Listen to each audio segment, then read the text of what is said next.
Jill Morgan-Meek, host of Small Talk with Jill. Today I'll be speaking with Elizabeth Raffleson, owner of the Underground Attic Vintage Boutique. The Underground Attic is a little pocket of decadence in upstate New York filled with restored vintage treasures from 1820 to 1980. Elizabeth studied costume history in college and does the research and the restoration on pieces to restore them to their former glory. Above all, she is in the belief that we need more fun in our lives and that playing dress-up is an integral part of that. I remember one of the first stories, your mom, I've had the pleasure of meeting your mom. She is your biggest cheerleader. I think I remember the story correctly. She told me that early on she could see your love for fashion. I think you were taking writing lessons and you would lay out your outfit the night before and blingy. What was this? So yeah, there's kind of two parts to it. So the first part was that when I was around 2 years old, I was already laying out my outfits, coordinated with all of the jewelry, of which there was a lot of jewelry, and the shoes, and then all the rainbow colored everything.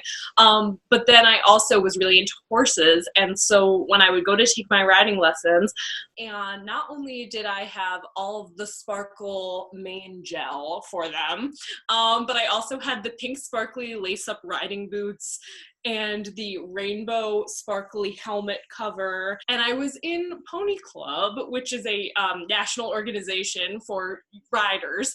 And when I would go to do these dressage shows and stuff, I would go fully decked out in all of my sparkly gear. So not much has changed. So you started a trend. Yeah. Yeah. Had to keep it fun, right?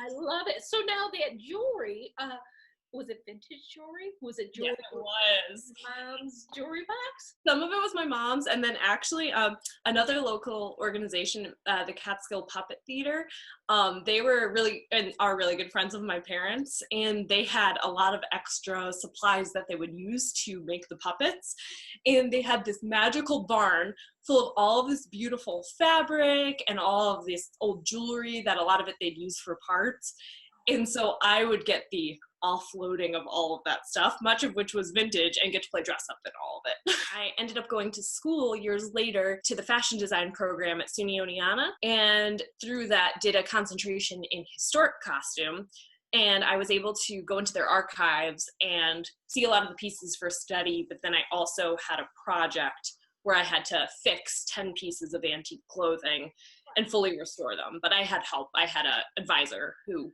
walked me through the whole process. It just tells people the quality of the items that they're going to find in your shop. So we're actually recording this also the day after Easter. Yeah. If you notice, yesterday, I'll insert a picture here. I wore one of my favorite hats from the Underground Attic. I think there's a story behind that too, isn't there? Yes, so I believe that one was 1950s, and I got that from a woman who had this amazing hat collection. I mean, I must have gotten over 100 hats from her, and they had been not only hers, but she had her mother's, and she had some of her grandmother's hats as well. There was just this amazing series of them. But yeah, that one was from her. We've had fun with that hat too. Yeah. I'll also show everyone the picture we did. Remember that In Style cover we took? Yes. Rita Williams, and we tried to duplicate the shots. Thank you for doing it. I'm so excited about this whole series now.